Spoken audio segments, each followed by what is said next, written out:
အင်္ဂလိပ်စကားမှာခဏစောင့်ပါအောင်ဆိုတဲ့စကားကိုပြောစရာနည်းလမ်းတွေအများကြီးရှိပါတယ်ဥပမာ wait a minute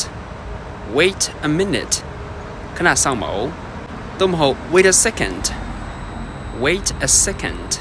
တစ်စက္ကန့်စောင့်ပါအောင်လို့ပြောတာတော့မဟုတ်ဘူးဗျခဏစောင့်ပါအောင်လို့ပြောတာပါတခြားနည်းလမ်းလေးရှိပါသေးတယ်ဥပမာ just a moment ခဏစောင့်ပါအောင်ခဏလေးပါ just a second ခဏလေးပါနော်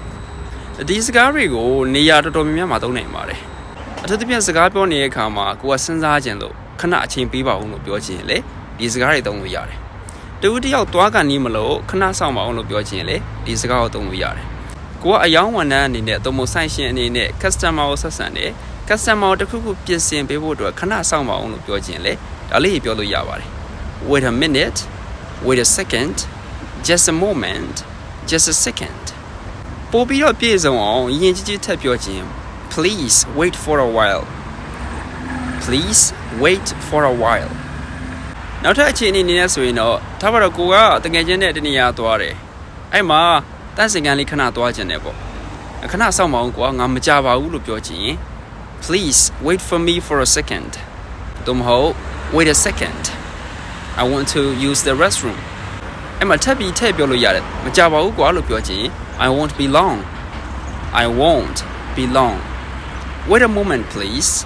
I won't be long အဲ့ဒီလိုခဏစောင့်ပါအောင်လို့တစ်ဖက်ကပြောလာရင်ကိုယ့်ဘက်ကဘယ်လိုပြန်ပြောမလဲအဲ့တော့အမျိုးမျိုးပြောလို့ရတယ်ပေါ့ဗျာကိစ္စမရှိပါဘူးရပါတယ်လို့ပြောလို့ရတယ်ပေါ့ဒါဆိုရင်တူတယောက်က wait a second wait a minute လို့ပြောလာရင် no problem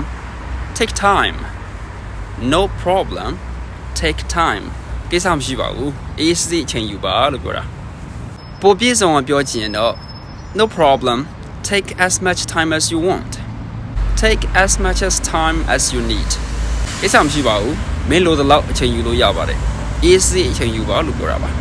နောက်တစ်ပြောလို့ရသေးတယ်ကိစ္စမရှိပါဘူးငါအရင်လောနေတာတော့မဟုတ်ပါဘူးလို့ပြောချင် no problem I'm not in a hurry no problem I am not in a hurry in a hurry ဆိုတာကတော့လောနေရတာလောလုံးနေရတာကိုပြောတာဖြစ်ပါတယ်